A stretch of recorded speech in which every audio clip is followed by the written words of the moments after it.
Do not move that team. Sarah Mitchell's voice was quiet enough that Major Daniel Hayes almost thought he had imagined it. Inside the opposing force observation shelter, radio traffic continued for another second before Staff Sergeant Luke Morgan turned from his scope. Sarah stood beside a folding chair with a canvas bag hanging from one shoulder, looking exactly like the person her identification claimed she was. A 48-year-old American history teacher who had taken a wrong access road after her educational group was rerouted around the multinational training area. She had been detained under exercise rules while control personnel verified her identity and arranged transportation back to the visitor site. Nothing about her suggested she belonged in a shelter filled with range maps, headsets, optics, and trained sniper observer teams. Hayes looked toward her. "Excuse me." Sarah nodded toward the western ridge. "Do not move that team." A radio operator glanced at Hayes.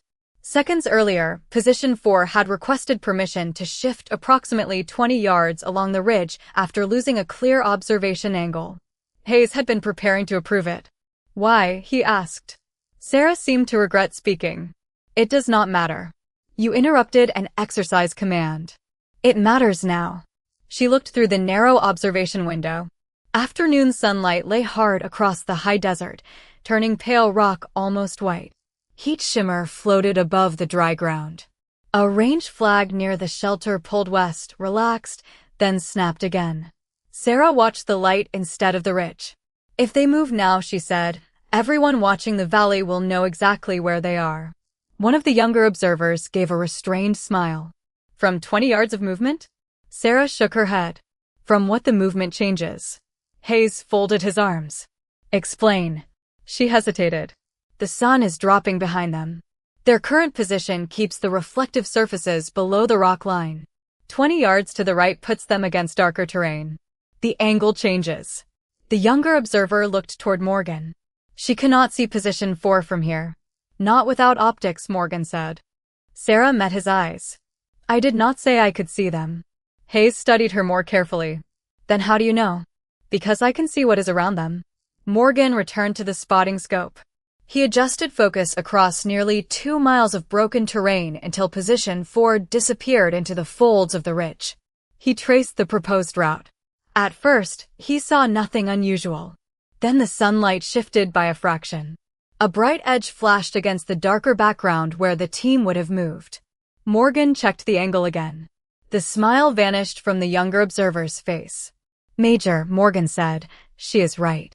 Hayes stepped beside him. "Certain. If they shift to the requested location, their equipment will catch the light from this side of the valley. Maybe not continuously, but enough to compromise the exercise position." The shelter grew quieter. Hayes looked at Sarah. She had already turned away from the ridge. That bothered him more than if she had looked pleased. "How did you recognize that?" he asked. "I noticed the light. Most visitors notice the mountains. I teach history. I notice details." "History teachers evaluate observation positions now?" Sarah adjusted the strap of her canvas bag. "Some teachers had jobs before they became teachers." Morgan looked at her sharply. Hayes caught the reaction. "What kind of job?" Sarah's expression did not change. "One I left a long time ago." Outside, the range flag snapped again. Sarah's eyes moved toward it automatically, then stopped as if she had caught herself doing something she no longer wanted anyone to see. Hayes noticed. So did Morgan. The major picked up her identification card from the table and read the name once more. Sarah Mitchell. History teacher. Everything printed there was ordinary. Nothing standing in front of him was beginning to feel that way. Major Daniel Hayes kept Sarah Mitchell's identification card in his hand while Staff Sergeant Luke Morgan returned to the spotting scope. The decision on Position 4 had been cancelled, and the sniper observer team remained exactly where it was. Radio traffic resumed, but the easy confidence inside the shelter had changed. Sarah stood near the folding chair, waiting for exercise control to finish verifying her information. Hayes read the card again. 48 years old. Colorado address. High school history teacher.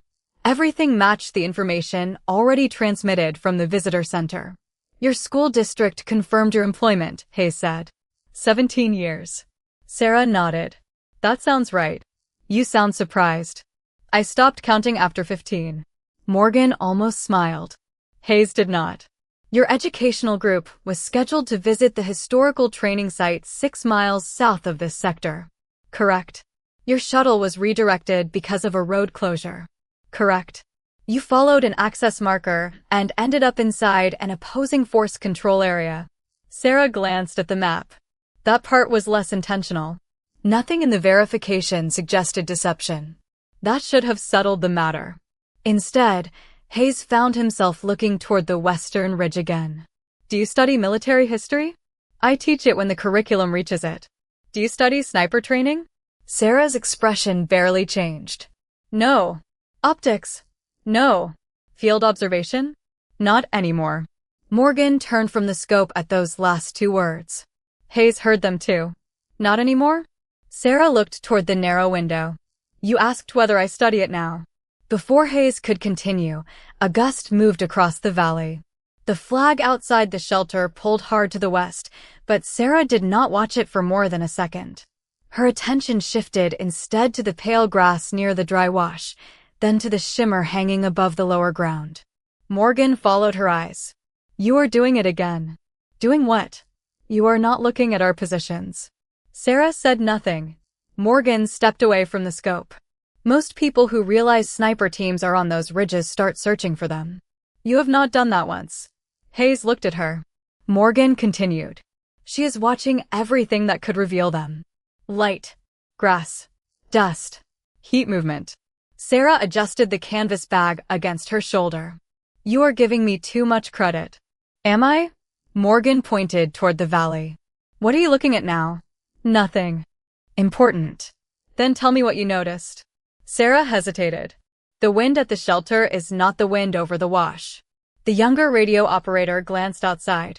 The flag says west. The flag is 20 feet from this building, Sarah replied. Look at the grass half a mile out. Morgan raised his optics. The grass along the wash leaned at a different angle. Above it, the heat shimmer drifted unevenly. He lowered the binoculars slowly. Different layer. Sarah gave a small nod. Hayes watched her more closely. A military history enthusiast might know terminology. A teacher might read books about old campaigns. Neither explains why you noticed that before trained personnel did. Sarah's gaze remained on the valley. Experience does not disappear because your job title changes. The sentence landed differently than everything before it. Hayes set her identification card on the table. United States military? Sarah was quiet for a moment. Army. Morgan's attention sharpened. How long? Long enough to learn a few habits. What was your specialty? Hayes asked. Sarah finally looked at him. Something I stopped doing before most of your people out there started doing it. The radio operator stopped typing. Morgan studied her face, searching for pride and finding none. Outside, the afternoon sun moved lower over the ridge. Sarah watched a narrow strip of shadow lengthen across the rocks, then deliberately looked away. Hayes had verified her name, her school, her destination, and the reason she had entered the restricted sector. Everything about Sarah Mitchell was ordinary on paper. The problem was that paper could not explain what she kept seeing. Staff Sergeant Luke Morgan kept his binoculars trained on the dry wash for another few seconds before lowering them.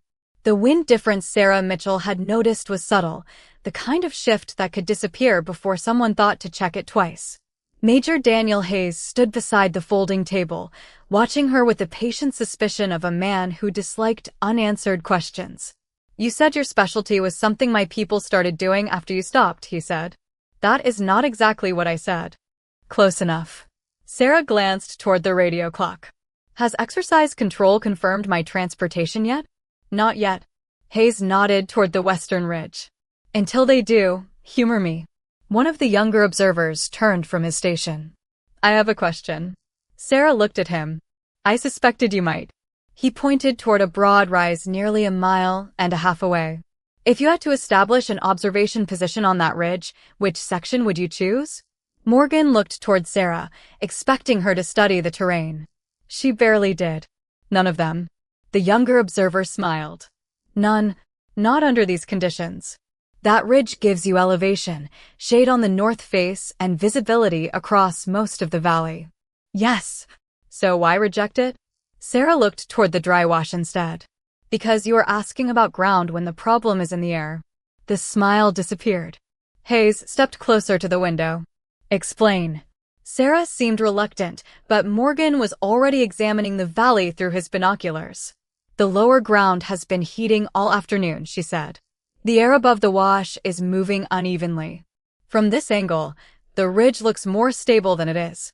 The younger observer frowned. The ridge is not moving. Sarah gave him a patient look. Your perception of it is. Morgan adjusted focus. Heat shimmer bent the distant edges of rock and brush.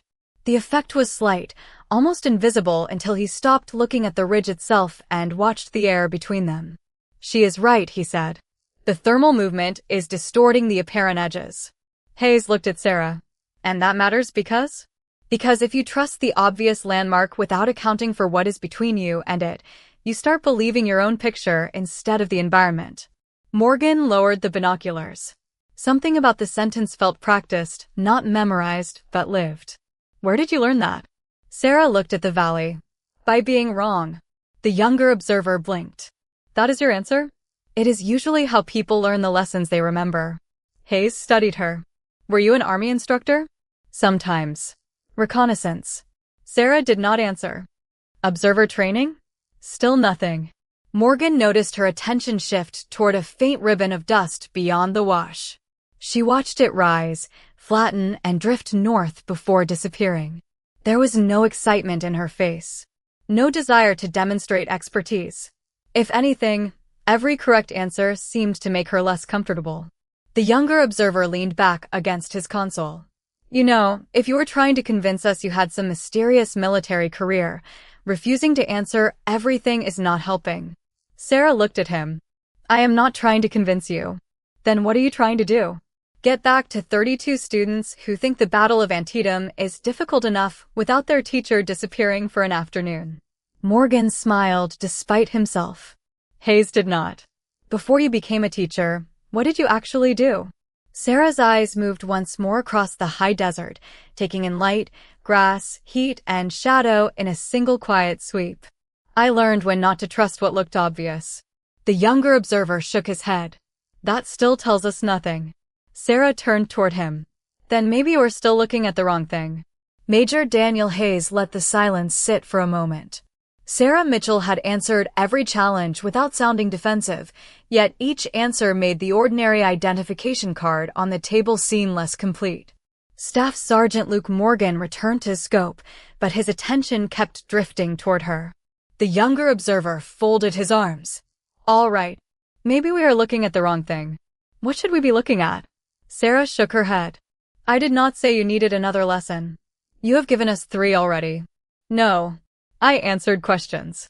Hayes picked up her identification card. Then answer one more. He read from it slowly. Sarah Elizabeth Mitchell, 48 years old. High school history teacher.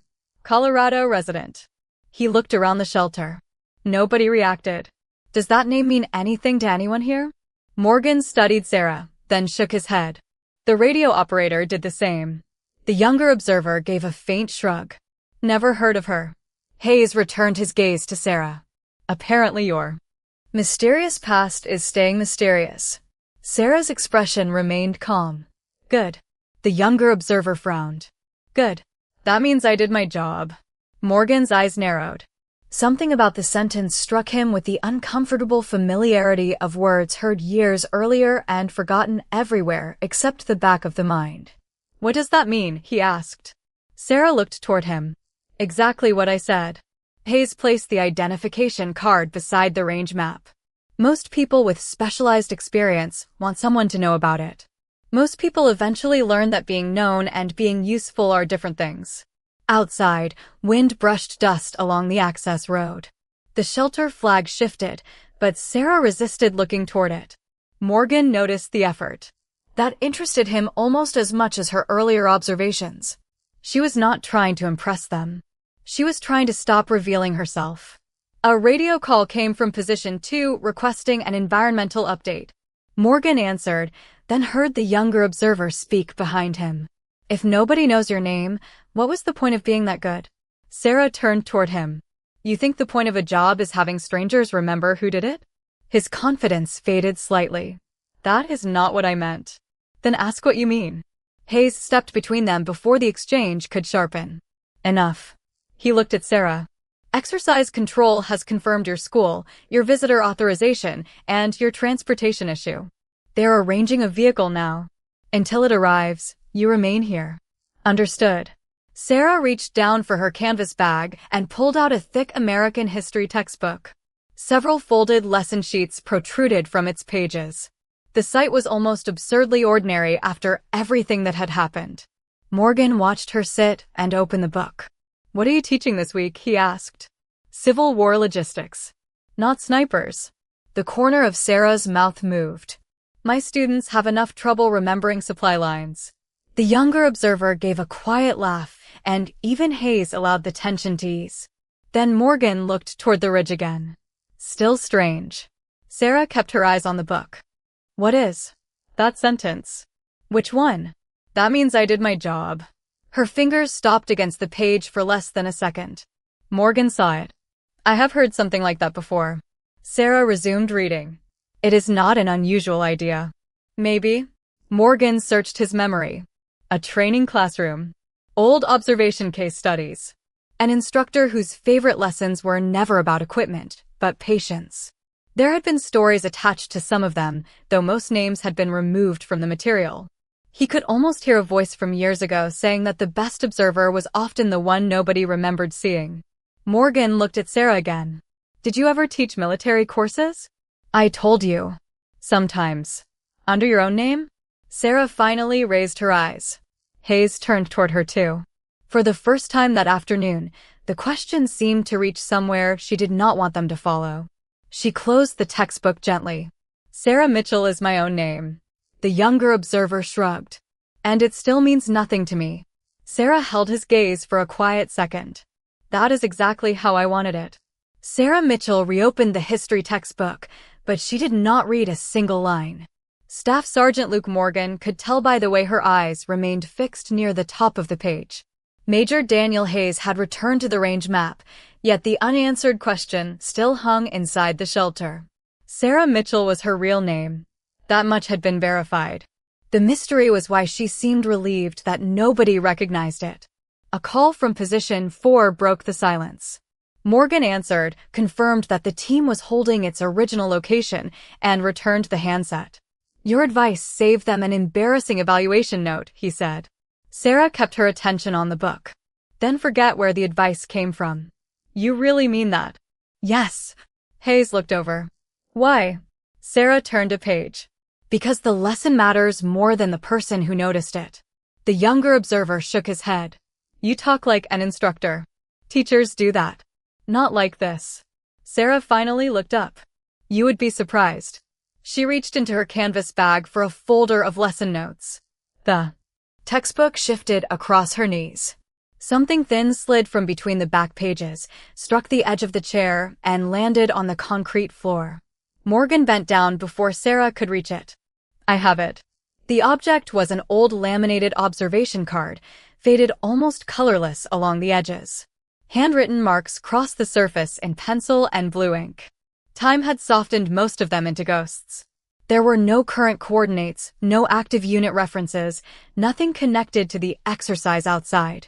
Morgan turned it over. In the lower corner, 2 letters remained dark enough to read. S.W. Sarah stood immediately. Please give me that. Her voice was still controlled, but the change was unmistakable. Hayes noticed it. So did Morgan. He handed the card back without hesitation. Sarah held it between both hands for a moment. The shelter seemed to fall away from her. Another desert returned, colder than this one, beneath a pale morning sky. Dry grass whispered against stone. A range flag pulled tight in the wind. Radio static breathed through an old headset while a younger Sarah watched an empty stretch of terrain through glass. Minutes passed without movement. Then more minutes. A voice came softly through the radio. Stillwater, report. Sarah remembered pressing the transmit switch. Nothing yet. The voice returned. You have been watching for 40 minutes.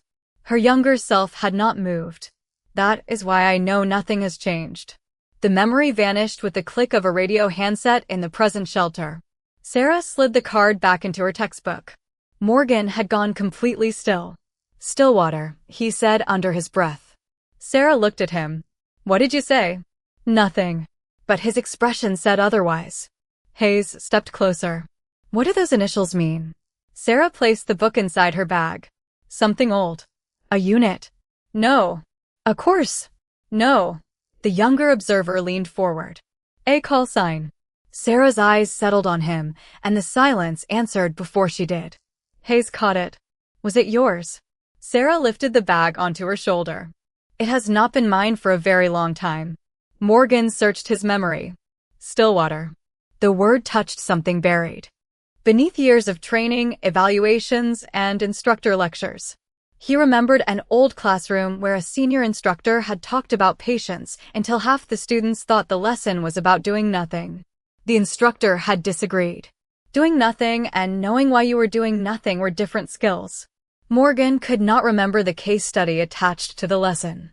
He could remember one word. Stillwater. I have heard that name before, he said. Sarah's face tightened almost imperceptibly.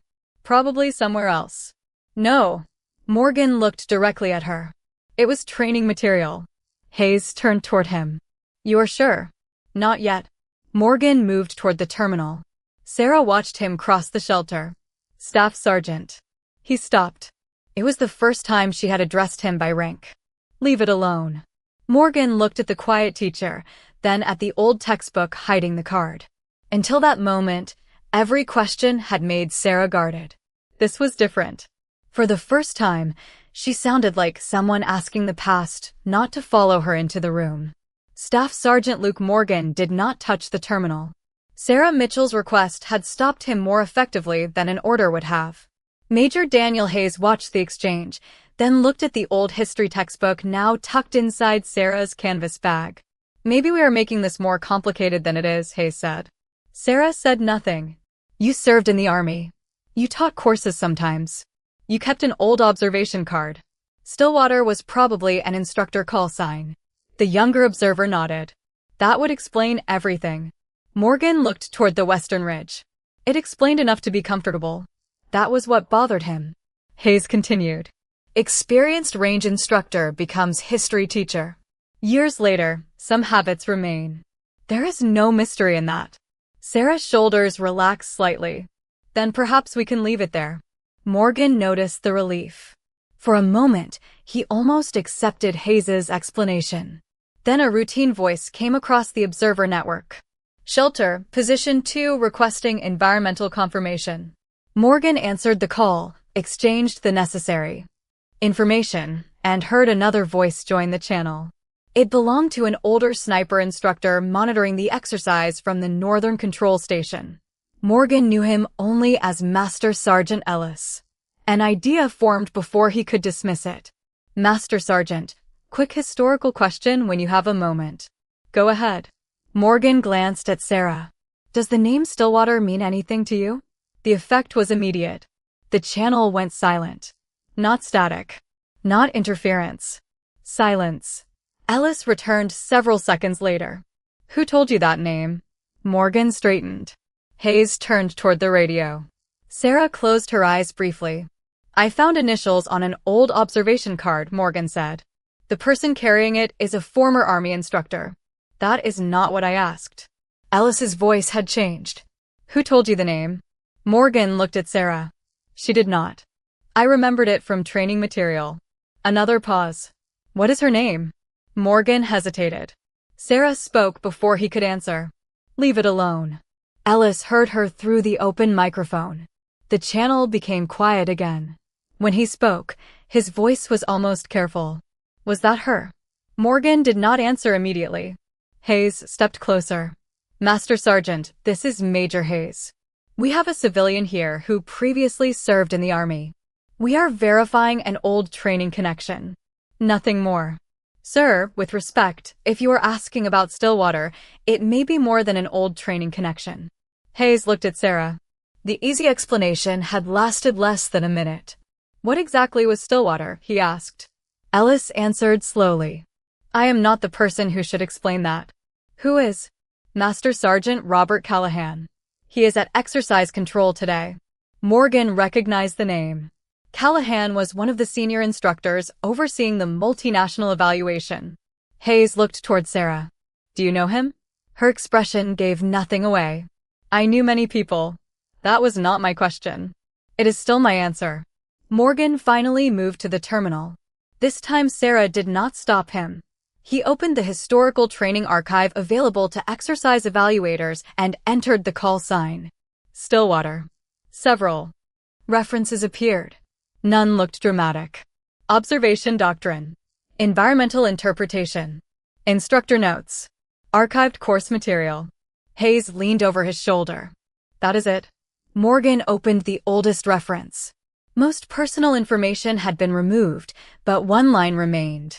Training principles adapted from field evaluations submitted by S. E. Mitchell.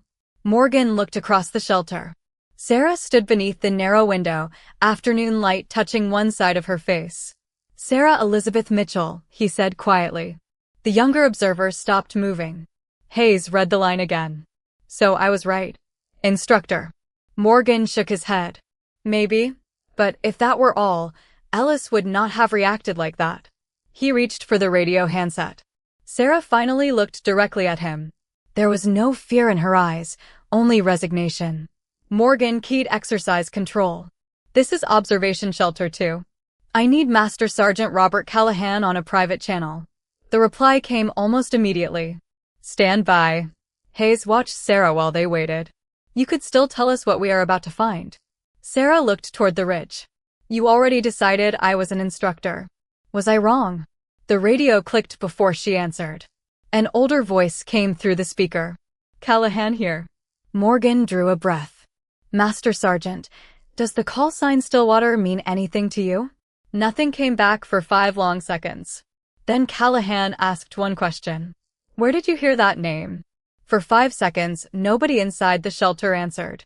Master Sergeant Robert Callahan's question remained suspended beneath the faint radio hiss. Staff Sergeant Luke Morgan looked at Sarah Mitchell before pressing the transmit switch. From archived training material, Master Sergeant. The name is connected to Sarah Elizabeth Mitchell. Silence again. Then Callahan spoke. Say the call sign one more time. Morgan felt Major Daniel Hayes watching him. Stillwater. A slow breath came through the speaker. Where is she? Hayes stepped closer. Observation Shelter 2. Why? Callahan ignored the question. Is she standing there right now? Morgan looked at Sarah. Yes. I am coming over. The channel clicked closed. Hayes stared at the radio. That was helpful. Morgan returned to the terminal and opened another archived reference. Maybe this will be. The document contained no dramatic biography, only course evaluations and instructor notes from more than 2 decades earlier. Stillwater appeared beside lessons on environmental observation, patience, visual assumptions, and terrain interpretation. Sarah's full name appeared only once. Morgan read the dates twice. This material predates most of the current course. The younger observer moved closer. So she helped write it? Parts of it were adapted from her evaluations. Hayes looked at Sarah. You said you were sometimes an instructor. I was. You left out quite a bit. You filled in quite a bit on your own. Morgan almost missed the faint edge of humor in her voice. Then the observer network opened. Master Sergeant Ellis spoke from the northern station. Shelter 2, confirm the identity attached to Stillwater. Hayes looked at Morgan, then nodded. Morgan answered. Sarah Elizabeth Mitchell. Position 3 entered the channel before Ellis could respond. Did you say Mitchell? Morgan hesitated. Affirmative. Another voice came from Position 5. Sarah Mitchell? The younger observer looked toward the radio. Sarah lowered her eyes. Affirmative, Morgan repeated. The routine chatter across the network began to disappear. Position 1 stopped an equipment discussion. Position 4 ended a weather report halfway through a casual remark. Nobody ordered them quiet. The silence simply traveled. A senior sniper instructor at the western position keyed his microphone. Morgan, where did you get that name? She is here. At shelter 2? Yes. Several seconds passed. Understood. Nothing more. Hayes frowned. Why does everyone know a teacher from Colorado? Sarah looked through the narrow window. They do not. They know something. They know a name from training. Your name. Not exactly. Morgan understood before Hayes did. Sarah Mitchell had appeared in the archive, but that was not what had changed the network. Stillwater had. He looked at the old course references again. The call sign appeared repeatedly where the personal name did not. They learned the lessons without learning who you were. Sarah nodded once. That was normal. The younger observer spoke more softly now. So Stillwater was famous? Sarah turned toward him. No. Then why is everybody reacting? Because professionals remember useful things. Gravel crunched outside. A vehicle had stopped near the shelter. Morgan glanced toward the door. Before anyone entered, the Western sniper instructor transmitted again. His voice had lost every trace of casual conversation. Shelter 2. Confirm Stillwater is physically present. Morgan looked at Sarah. She seemed tired rather than proud. Confirmed. The radio fell silent once more. This time, every sniper observer position remained quiet. Hayes looked from the speaker to Sarah, finally realizing that the woman he had treated as an unexplained civilian was connected to something his own people understood better than he did. The shelter door opened. A tall, gray-haired man in a ranged jacket stepped inside. Master Sergeant Robert Callahan stopped the instant he saw Sarah. For a moment, age disappeared from his expression and recognition took its place. Sarah looked at him across 20 years of distance. Robert. Callahan did not answer immediately. He simply stared at the quiet history teacher standing beneath the window. Then he said the name that had already silenced the range. Stillwater. Master Sergeant Robert Callahan's voice changed the shelter more completely than any command could have. Sarah Mitchell stood beneath the narrow window with one hand resting on the strap of her canvas bag, while Major Daniel Hayes looked from her to Callahan and back again. Stillwater. Hayes repeated. Callahan kept his eyes on Sarah. I wondered if I would ever see you again. Sarah gave him a small, tired smile.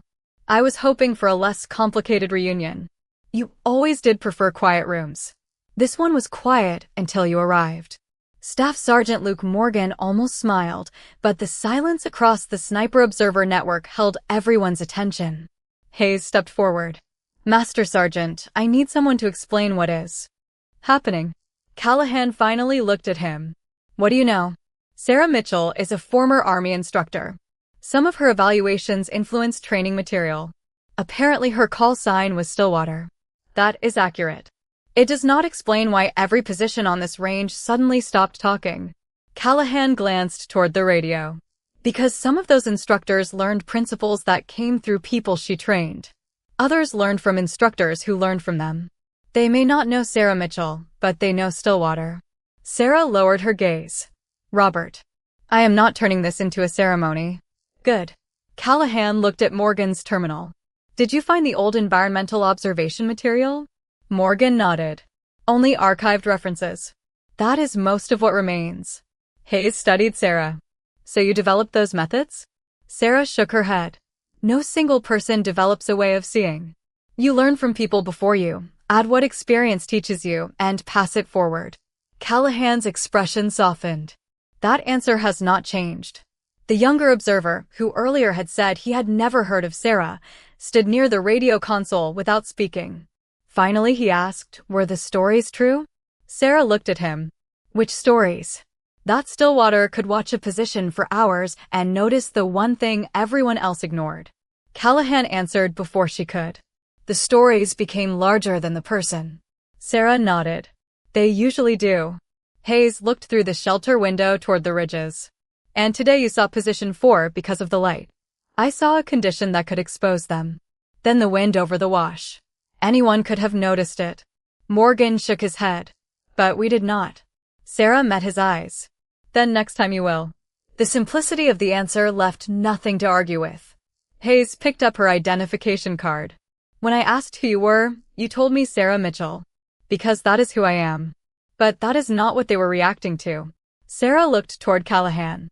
For a moment, the years between the teacher and the former soldier seemed to occupy the same small room. Outside, desert wind pressed against the shelter walls. Radio static whispered from the speaker. Sarah drew a slow breath. A long time ago, my call sign was Stillwater. No one moved. Hayes looked toward the radio as though expecting someone to respond. Nobody did. Callahan reached for the handset. All positions, resume normal exercise traffic. Position 1 answered first. Copy. Then position 2. Then 3. Each response was brief and unusually formal. The network slowly returned to life. Hayes held Sarah's identification card out to her. She accepted it without ceremony. I misjudged you, he said. Sarah slipped the card into her wallet. You judged what you could see. Hayes glanced toward the ridge. Apparently, that has been the lesson all afternoon. Sarah looked through the window one final time. Then it was not a wasted afternoon. Morgan watched her turn away from the terrain. He finally understood why the name had traveled through the range faster than any explanation. Stillwater was not remembered because Sarah had demanded recognition. It was remembered because people were still using what she had taught long after they had forgotten who had taught it first. The vehicle from the visitor center arrived just as the afternoon light began turning gold across the high desert. Sarah Mitchell heard the tires on gravel before anyone announced it over the radio. She lifted her canvas bag from the folding chair and checked that the old history textbook was secure inside. Major Daniel Hayes stood beside the shelter door while Staff Sergeant Luke Morgan watched the Sniper Observer Network settle back into its normal rhythm. Master Sergeant Robert Callahan remained near the window, his expression carrying the quiet recognition of someone watching an old chapter close for a second time. Hayes opened the door for Sarah. Your group has been notified.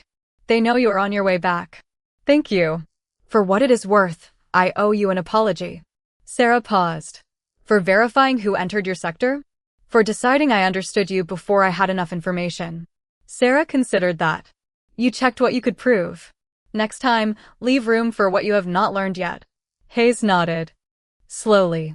There was no humiliation in the exchange, only a lesson received. Behind them, the younger observer stepped away from his console. Ms. Mitchell. Sarah turned. Earlier, when I said I had never heard of you, I was trying to make a point. I know. It was not a very good one. A faint smile touched her face. Then make a better one tomorrow. He nodded. I will. Morgan followed Sarah outside. The wind had cooled, carrying the dry scent of grass and dust across the access road. About 50 yards away, the visitor vehicle waited with its engine running. Can I ask one last question? He said. Sarah looked at him. You have been doing that all afternoon. Morgan smiled. Which name do you prefer? Her expression softened. What do you mean? Stillwater or Sarah Mitchell? She looked back toward the shelter. Callahan stood in the doorway. Beyond him, radio voices moved calmly between positions scattered across the ridges. Somewhere out there were professionals who knew Stillwater without ever knowing the woman standing beside Morgan. Sarah turned toward the waiting vehicle. Ms. Mitchell works fine. Morgan nodded. Your students know anything about the other name? No. You never told them? They know I served in the army. That is enough. Why? Sarah adjusted the strap of her bag. Because when I walk into their classroom, my job is not to make them impressed with my past. My job is to help them understand theirs. Morgan looked toward the history textbook inside her bag. You really traded observation training for teaching teenagers about Antietam. Teenagers are harder. He laughed quietly. Callahan joined them near the road. You always did know when to leave before people started making speeches. Sarah looked at him. And you always talked too much when you were trying not to. Callahan smiled. Then his expression grew serious. They did not forget you. Sarah glanced toward the distant ridges. They remembered the work. That is better. The vehicle driver stepped out and opened the passenger door. Sarah started toward it, then stopped when Hayes called from behind her. Ms. Mitchell. She turned. The major stood outside the shelter with a younger observer beside him.